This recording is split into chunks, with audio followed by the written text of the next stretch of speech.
Judul kali ini kita berikan tanda tanya di belakang hanya untuk menjadi perhatian. Ini tahun berbahaya atau tahun tidak 2021 itu. Kita tahu bahwa Indonesia di dalam bernegara selama ini punya ciri yaitu tidak punya grand plan dan selalu ikut kebijakan negara lain. Ini kelihatan menyindir, tapi ini realita. Kita teruskan. Contohnya adalah kita selalu menunggu kebijakan negara lain. Misalnya saat ini kita menunggu kebijakan Biden ke depannya bagaimana. Kita tunggu apa reaksi Tiongkok bagaimana. Kita menunggu apa rencana negara lain. Baru kita bergerak berdasarkan informasi yang sudah telat itu. Ke depan ketika new mind mengambil alih old mind di dalam bernegara, pasti beda kelolaan negaranya karena bukan menunggu kebijakan negara besar atau menunggu kebijakan langkah globalis. Tetapi memang kita punya grand plan rencana jangka panjang yang tidak goyang dengan riak-riak kecil seperti gantinya pemerintahan negara lain. Kita punya grand plan yang diam, kokoh, dan sangat powerful. Jangankan riak kecil, gelombang besar di mana Bosman dalam visi 2030 mengatakan akan memprediksi Tiongkok akan menjadi negara demokrasi terbesar di dunia, akan ada pemilihan kepala daerah di sana, walaupun partainya mungkin tetap komunis, namun demokrasi akan menang di Tiongkok. Itu gelombang besar. Kalau gelombang besar itu terjadi, Indonesia tetap kokoh, nggak panik, apalagi heran. Bahkan ketika di tahun 2030 nanti dikatakan Amerika itu compang-camping bernegaranya, kita tetap kokoh dan menjadi negara pemenang. Indonesia tetap menang dengan kekuatan spice-nya dan mineralnya, ditambah kemampuan abdi negaranya yang mumpuni dengan new mind. New mind ini harus memiliki kekuatan membaca tentang masa depan, tentang tren, tentang market, tentang bergesernya hegemoni kepentingan, tentang alkemi baru, dan bagaimana mengantisipasi plus menciptakan counter alkeminya. Apa pemikiran new mind di tahun 2021 ini?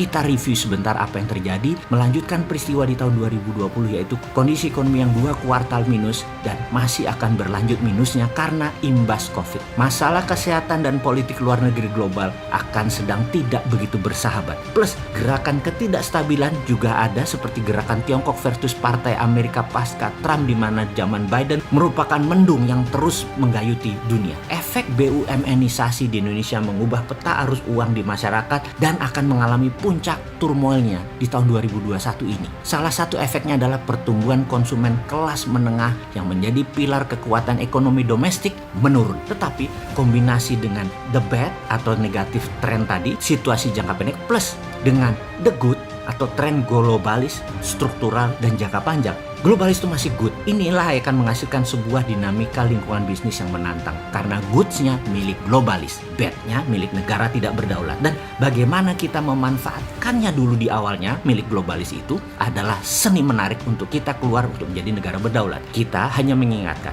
tahun 2020 kemarin, growth kita negatif dibandingkan tahun-tahun sebelumnya. Mungkin pertumbuhan di tahun 2021 ini paling pol 2%-an. Ya, tapi jujur deh, banyak yang nggak peduli dengan angka-angka tren pertumbuhan nasional. Kenapa? Karena bagi kita, selama di kantong kita ada uang untuk makan, kita aman. Tapi kalau di kantong menipis karena bernegaranya cemen, ya rakyat akan teriak juga. Secara pribadi, mohon izin, saya bertanya, kantong sahabat saat ini, cek kantong sahabat. Jujur ya, menebal atau menipis? Kalau menipis, apa yang harus dilakukan? Kalau menebal, bagaimana menambah tebal lagi? Sebelum mengurai mikro, kita balik melihat dunia sebentar. Pemerintah Amerika di zaman Biden bukan lagi negara bisnis swasta, tetapi negara berbisnis. Model VOC, swastanya di backup militer. Amerika di zaman Demokrat, swastanya agresif keluar negara Amerika dan tentaranya adalah kekuatan negara menekan negara lain. Kalau New Mind tidak akan tinggal diam menunggu mereka bereaksi begitu. Lebih baik agresif melakukan hal yang sama. Swasta nasional di backup oleh negara. Sama seperti Tiongkok lakukan saat ini. Negara penekan, BUMN Tiongkok memanen. Sekali lagi, negara menekan, BUMN Tiongkok memanen. Tiongkok yang masuk duluan negaranya ke pit stop di masa COVID akan menjadi negara terdepan keluar dari pit stop di tahun 2022 dengan engine nyala penuh. Dan apa yang akan Tiongkok lakukan dalam waktu 1-2 tahun ini? Kita lihat sebuah fakta. Tiongkok adalah negara dengan debt hutang terbesar. Ghost town, bangunan di Cina yang kosong banyak. Bangunan raksasa yang masif namun gagal banyak. Utang luar negeri Cina banyak dan besar sekali. Tapi itu semua hanya strategi memutar uang cepat agar ekonomi memutar cepat di mana mereka punya solusinya dan ini patut kita tiru.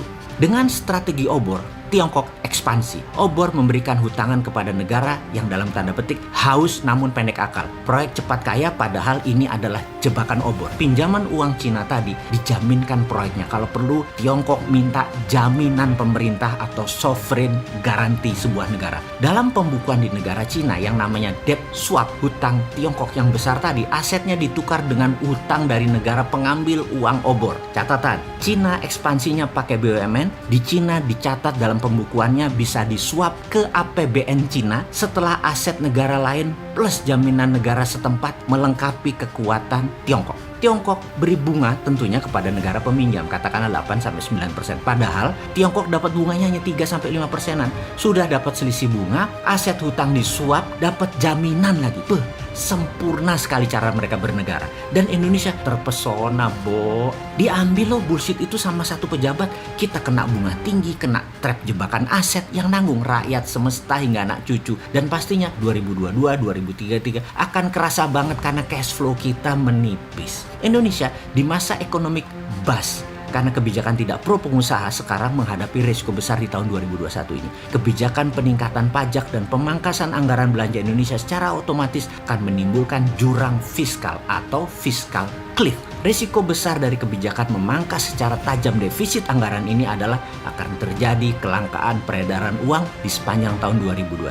Apa yang Indonesia harus lakukan saat ini dengan informasi itu semua? Tiru Amerika dan tiru Tiongkok. Dukung swasta ekspansi ke luar negeri, utamakan ekspor produk manufaktur, beri subsidi kepada bahan baku impor sampai 0%, beri bantuan modal dengan tanpa biaya uang atau bunga 0% pinjaman atas produk manufaktur yang hasilnya diekspor. Negara jangan untung dari bunga bank, negara untung dari pajak. Negosiasi menggunakan kekuatan negara dengan swasta negara lain. Kemudian di dalam negeri, kekuatan digital anak bangsa diutamakan dengan no rule dan full proteksi. Di tahun 2021 ini jadi tahun terang kalau dua hal ini dilakukan.